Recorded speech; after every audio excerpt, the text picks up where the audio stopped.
शेर और शुतुरमुर्ग की कहानी। बहुत समय पहले की बात है। हिमालय के जंगल में एक बहुत ताकतवर टाइगर रहता था। वो रोज शिकार करके अपना पेट भरता था। एक दिन टाइगर बहुत ज्यादा भूखा था। उसको बहुत जोरों से भूख लग रही थी, लेकिन उसे कहीं भी कोई शिकार नहीं मिल रहा था। भूख के मारे वो जंगल में इधर उधर भटक रहा था। हाय, आज तो कुछ भी खाने के लिए नहीं मिल रहा। न जाने जंगल के सारे जानवर कहाँ भाग गए। मेरा तो भूख के मारे बुरा हाल है। जब वो जंगल में भटक रहा था तो अचानक उसको एक हिरन दिखाई दिया। उसने थोड़ा सा भी समय नहीं लगाया और उस हिरन को धर दबोचा और उसको खाने की तैयारी करने लगा। खाना खाते समय उसकी हड्डियां टाइगर के गले में फंस गईं। उसने उसे बाहर निकालने के लिए बहुत मेहनत की, लेकिन वो अपने प्रयासों में असफल रहा। टाइगर दर्द से रोने लगा। अब दर्द असहनीय हो गया था।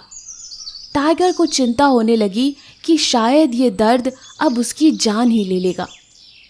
अगर किसी ने हड्डी बाहर नहीं निकाली तो मैं कुछ देर में सांस नहीं ले पाऊंगा और मैं मर जाऊंगा। मैं कुछ भी खा नहीं सकता। कोई मेरी मदद करो। टाइगर मदद की तलाश में इधर उधर घूम रहा था। तभी टाइगर ने एक पेड़ पर बंदर को देखा। टाइगर बंदर से कहने लगा, मेरे गले में हड्डी फंस गई है, कृपया करके इसको निकालने में मेरी मदद करो। टाइगर को देखकर बंदर डर गया। उसे लगा, मैं कोई पागल नहीं हूँ। तुम मुझे खाना चाहते हो ना?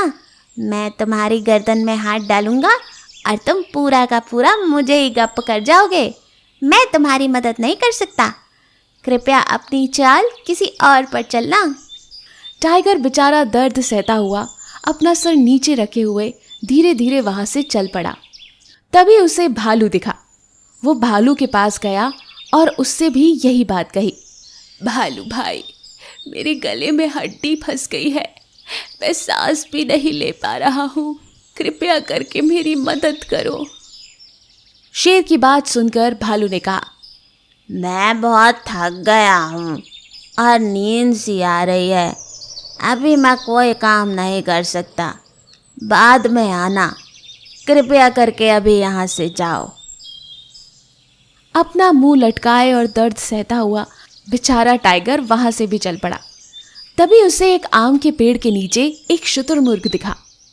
वो बहुत भूखा था और आम खाना चाहता था। पेड़ इतना बड़ा था कि वो आम तोड़ नहीं पा रहा था। बहुत कोशिश के बाद भी उसकी चोंच आम तक पहुंच नहीं पा रही थी। इसलिए वो उसी पेड़ के नीचे बहुत मायूस सा बैठा था। ये देखकर टाइगर शुतुरमुर्ग के पास पहुंचा और कहा, मेरे दोस्त, मेरे गले में हड्डी फंस गई है। अगर तुम इसे अपनी लंबी सी चोंच से बाहर निकाल दोगे तो मैं आपको आम तोड़ने में मदद करूंगा और हमेशा आपका आभारी रहूंगा। टाइगर की बात सुनकर शुतुरमुर्ग सहमत हो गया। उसने चोंच की मदद से टाइगर के मुंह से हड्डी बाहर निकाल दी। टाइगर के दर्द में राहत मिली और वो बहुत खुश महसूस कर रहा था। वो अपने वादे के मुताबिक आम के पेड़ पर चढ़ा और फल तोड़कर शुतुरमुर्ग को देने लगा और शुतुरमुर्ग आम का आनंद लेने लगा। उस दिन से टाइगर और शुतुरमुर्ग बहुत करीबी दोस्त बन गए।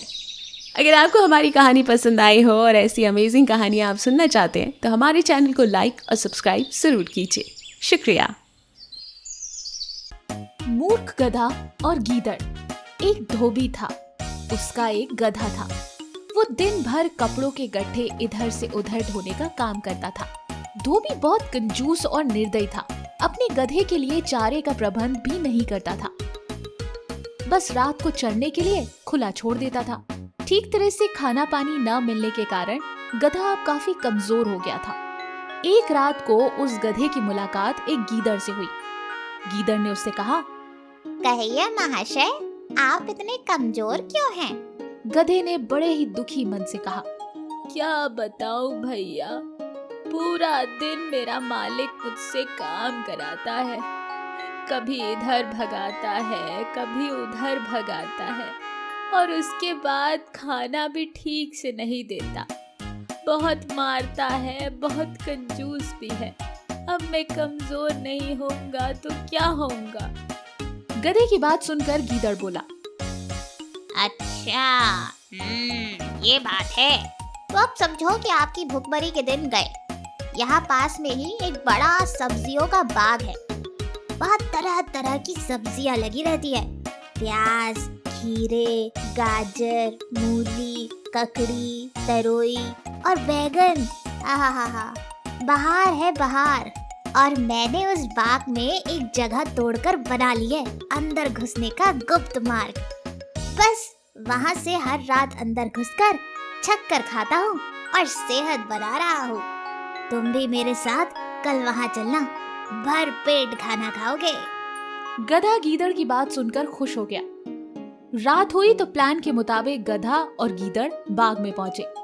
बाग में घुसकर गधे ने महीनों के बाद पहली बार भर पेट खाना खाया। दोनों रात भर बाग में ही रहे और सुबह होने से पहले गीदड़ जंगल की ओर चला गया और गधा अपने धोबी के पास। उसके बाद वो रोज रात को इसी जगह पर मिलते, बाग में घुसते और जी भर कर खाते। धीरे धीरे गधे का शरीर भी बनने लगा था। वो अब मोटा हट्टा कट्टा हो गया था। उसके बालों में चमक आने लगी थी और चाल भी मस्त हो गई थी। वो अपने भूखमरी के दिन भूल गया था। एक रात खूब खाने के बाद गधे की तबीयत अच्छी तरह हरी हो गई। वो झूमने लगा और अपना मुंह उठाकर कान फड़फड़ाने लगा। गीदड़ ने चिंतित होकर पूछा, अरे मित्र, ये क्या कर रहे हो? तुम्हारी तबीयत तो ठीक है?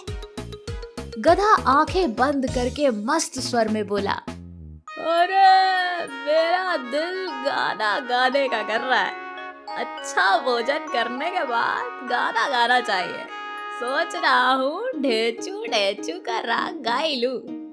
गीदड़ ने तुरंत उसे चेतावनी दी, ना ना ना, ऐसा ना करना गधे भाई। अगर तुम गाना गाओगे तो मालिक जाग जाएगा और उसको पता चल जाएगा कि हम दोनों यहाँ आके रोज रात भरपेट उसका खाना खाते हैं। मुसीबत को न्योता मत दो। गधे ने टेढ़ी नजर से गीदड़ को देखा और बोला, अरे गीदड़ भाई, तुम जंगली के जंगली ही रहे। संगीत के बारे में तुम क्या जानो? गीदड़ ने हाथ जोड़े, मैं संगीत के बारे में कुछ नहीं जानता, केवल अपनी जान बचाना चाहता हूँ। तुम अपना बेसुरा राग अलापने की जिद छोड़ दो, उसी में हम दोनों की भलाई है। गधे ने गीदड़ की बात का बुरा मानकर हवा में दुलत्ती चलाई और शिकायत करने लगा, तुमने मेरे राग को बेसुरा कहकर मेरी बेइज्जती कर दी है। गीदड़ ने फिर बोला, अरे गधे भाई, मैं मूर्ख जंगली सही, पर एक मित्र के नाते मेरी सलाह मानो। अपना मुंह मत खोलना, बाग का चौकीदार जाग जाएगा। गधा जोर से हंसा, अरे मूर्ख गीदड़, मेरा राग सुनकर बाग के चौकीदार तो क्या, बाग का मालिक भी फूलों का हार लेकर आएगा मेरे गले में डालने। गीदड़ ने चतुराई से काम लिया और हाथ जोड़कर बोला, गधे भाई, मुझे अपनी गलती का एहसास हो गया। तुम महान गायक हो और मैं एक मूर्ख गीदड़ तुम्हारे गले में डालने के लिए फूलों का माला लाना चाहता हूँ। तो एक काम करो, मेरे जाने के 10 मिनट बाद ही तुम गाना शुरू करना, ताकि मैं गायन समाप्त होने तक फूलों का माला लेकर आ सकूं। गधे ने गर्व से सम्मानित होकर सिर हिलाया, हाँ जाओ, 10 मिनट बाद गा लेंगे, सम्मान तो आज हमारा होके रहेगा। गीदड़ वहां से सीधा जंगल की ओर भाग गया। गधे ने उसके जाने के कुछ समय बाद मस्त होकर रैकना शुरू कर दिया, मेरा जीवन सफल हो गया, मैं खा पी के मस्त हो गया, मेरा जीवन सफल हो गया। और जैसे ही उसने गाना गाना शुरू किया, उसकी रैकने की आवाज सुनते ही बाग के चौकीदार जाग गए और उसकी ओर लठ लेकर दौड़े। जिधर से रैकने की आवाज आ रही थी, वहां पहुंचते ही गधे को देखकर चौकीदार बोला, यही है वो दुष्ट गधा जो हमारा बाग चर रहा है, मारो इसको। बस सारे चौकीदार डंडों के साथ गधे पर पिल पड़े। कुछ ही देर में गधा पिट पिट कर अधमरा गिर पड़ा। तो बच्चों, इस कहानी से क्या सीखा? अपने शुभचिंतकों और हितैषियों की नेक सलाह न मानने का परिणाम बुरा होता है।